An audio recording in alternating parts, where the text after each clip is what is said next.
नाम निर्देशन पत्र के बाद जैसा सबको जानकारी है, कांग्रेस के प्रत्याशी द्वारा जान करके जो जानकारी छिपाई गई थी, ये एक तरह से आपराधिक रिकॉर्ड को छिपाने का पाप है।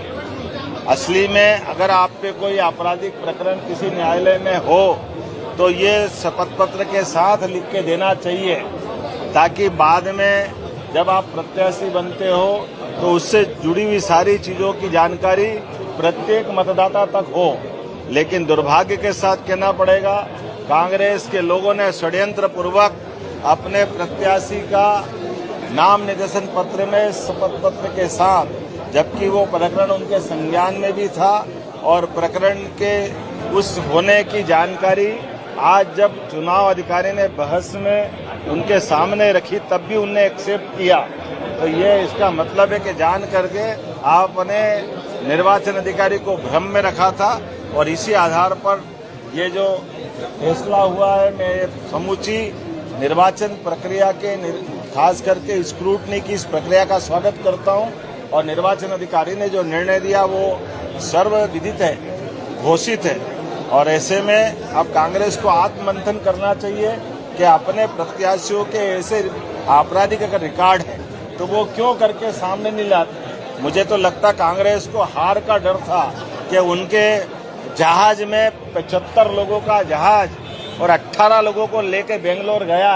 इसका मतलब है कि उनके साथ उनके चुने हुए विधायक नहीं थे, तो जान करके उन्होंने एक षड्यंत्र किया। यह षड्यंत्र उसी प्रकार का है जैसे पूर्ववर्ती लोकसभा के कार्यकाल में भी चुनाव के समय उनका इंदौर का प्रत्याशी मैदान छोड़ गया था। तो जान करते हार से बचने के जो हथकंडे कांग्रेस अपना रही है, मुझे लगता कांग्रेस को आत्मविश्लेषण करना चाहिए। अपने इस प्रकार के व्यवहार के लिए जनता से, मध्य प्रदेश की जनता से माफी मांगना चाहिए। और जो चुनाव अधिकारी ने दूध का दूध पानी का पानी किया है, मैं मान के चलता हूँ हमारे साथ अध्यक्ष जी भी है और हम पूरी भारतीय जनता पार्टी के नाते से बोलना चाहेंगे। इसी कारण से हम सब मध्य प्रदेश के लोगों के लिए आज का ये चुनाव, क्योंकि ये दूषित प्रक्रिया हो जाती अगर जान करते आपराधिक रिकॉर्ड को छिपा करके ये चुनाव प्रक्रिया में बढ़ते तो समूचा चुनाव ये खतरे में पड़ता। मैं मान के चलता हूँ चुनाव अधिकारी ने बुद्धिमत्ता पूर्वक सामने वाले के पक्ष को भी सुन करके जो निर्णय किया और हमारे वकीलों ने भी जो जिरह की, हमारे प्रत्याशी महेश केवट जी ने आपत्ति ली और हमारे सारे जो हमारे पक्ष के वकील और हमारे पक्ष के सारे लोगों ने अपनी बात कही। ये लोकतंत्र में यही तरीका होता है और इसलिए इस लिए गए निर्णय का हम सब स्वागत करते हैं।